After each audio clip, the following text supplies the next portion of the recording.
Welcome to MMA Play 365. I'm Newsome and I'm here to give you the Bayes AI recap from the UFC prediction software from last weekend at UFC Long Island.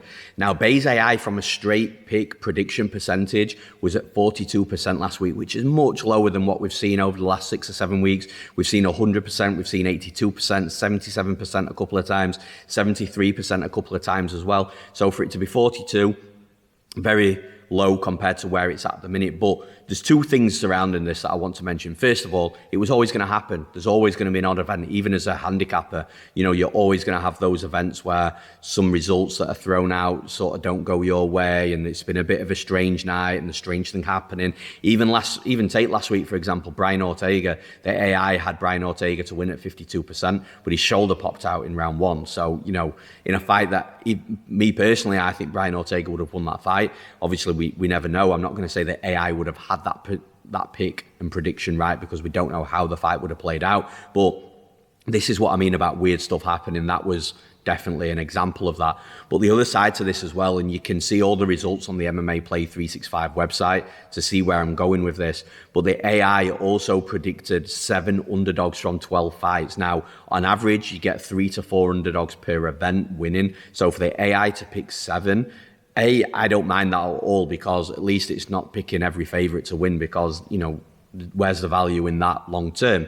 So I like the fact that it's picking a ton of underdogs. It picked probably too many last week, but it was just one of those events, you know, 7 underdogs. I think it got 3 out of the 7, so just under 50% there. If it had got 4, then it had obviously been a much better night for the AI. But yeah, 7 underdogs, bit of a strange event in regards to the main event as well. And, you know, those types of events are going to happen. So ultimately, the way things are going doesn't worry me at all. Like I said, this AI, in my opinion, has won me over. I was always a little bit skeptical of it at first, but the longer I've been judging what it's doing and really tracking where it's going and tracking my picks versus the AI picks. In fact, last event, I think, was the only event that I've ever had the upper hand over the AI. So, you know, it's solid. And these events are going to happen. And like I said, picking 7 underdogs as well.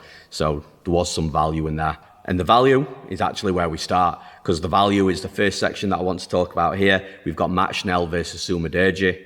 Now, in this fight, this is where there was value on a fight that the AI didn't get a correct prediction of. So Schnell, the AI had to win at 46%. So the AI did get the prediction wrong because it favoured Sumudaerji. However, when you look at the percentages and the odds implied, at 46% odds implied, that's plus 117, but you could have had Schnell at plus 220. So what the AI is basically saying there is that it does favour Sumudaerji to win, but the lines are way too off, and the value actually sits with Schnell, because it's saying that he should only be a plus 117 underdog, but then you're getting plus 220 on the bookies. So a lot of value there. And even if you break that down a little bit further, you've got Schnell to win by submission. Now, more likely than not, when Schnell wins, he wins via submission. He's got 9 submission wins. From a method of victory perspective, that's how he wins the majority of his fights. So to win via submission against Sumudaerji was 27%, which of course he did. But 27% odds implied is plus 270, but you could have got plus 800 on the betting line. A sneaky little gem there. Like I say, he won by submission. That's where he normally wins his fights. 27% plus 270 odds implied, but you're actually getting an 8-1 ticket, which is insane. So a ton of value there. And in the next section, we go to the solid winners. And we start with Dustin Stoltzfus versus Dwight Grant. Now, Dustin Stoltzfus was actually the Bayes AI underdog of the week from the Dog of the Week package that we have at MMAPlay365, which, by the way, it's only $1.99. Dustin Stoltzfus won last week, which is your first half of that. Then you get my underdog of the week as well, which was Ricky Simone. So for $1.99, you had 2 underdogs, both cashing. But back to the AI. The AI had Dustin Stoltzfus to win at 56%. Now, odds implied, that's minus 127. However, this is where it gets interesting, because Dustin Stoltzfus did have a line flip, so he did end up closing the favourite at around minus 125, minus 130. However, for the majority of fight week and when the AI results were released, you could have had Stoltzfus at plus 140, plus 130. That's where it was sitting throughout fight week. So basically, when the results were put out, the AI was saying that Stoltzfus should have been a favourite, minus 127, and that's actually where he moved to. but he was plus 130, plus 140 at the time. He was the dog of the week. There was tons of value there before that line flip. That line flip justified as well. So again, a solid win from Base AI in the Stoltzfus versus Dwight Grant fight. And in the next fight, another solid winner. Not too much value in this fight, but a solid winner nonetheless. We've got Punahele Soriano versus Dalcha Lungiambula. Soriano to win 60%. Odds implied that's minus 150. Punahele Soriano was minus 230 on the betting line. So again, there wasn't too much value there. But Soriano, a solid winner where a lot of people were actually predicting Dalcha Lungiambula to win this fight. Soriano, Base AI had to win and delivered the goods. Now, where there is a little bit more value, still not a ton though, but a little bit more value than the straight money line of Soriano. Soriano to win by KO TKO. He's got power. That's where, again, he knocks a lot of fighters out, and he knocked Dalcha Lungiambula out as well. But KO TKO, 35% Base AI had that. That odds implied is plus 186. You'd have got plus 160 on the betting line. So again, not too much value at all, but very close, more value than what it was on the money line is what I'm trying to say. But you've got a winner and you've got a good method of victory there from Base AI for the Soriano and Lungiambula fight. And the next solid winner, Jing Liang versus Muslim Salikhov. Jingliang to win was 50.39%. So it was just better than a coin flip in this fight. So it's not like the AI was absolutely sold on Li Jingliang. However, Li Jingliang was an underdog. So again, it was an underdog prediction, and it was a moment where the AI is saying, look, we favor Li Jingliang very, very, very slightly, but more importantly, the odds are off and he shouldn't be this big of an underdog. So Li Jingliang to win at 50.39%, odds implied is minus 102. But you could have got Li Jingliang at plus 155 early, or he settled at around plus 135 and closed at around that as well. So there was a ton of value in the money line of Li Jingliang. But then you go a step further, Li Jingliang to win by KO TKO, which pretty much all his fights that he wins, well, a lot of his fights that he finishes is by KO TKO, should we say. 26% Base AI had that. Odds implied, plus 285. But you could have had plus 350 on that knockout prop. So again, value on the KO. We'll take it one step further though, because you look at Li Jingliang inside the distance, that also gives you like DQs. It also gives you submissions as well.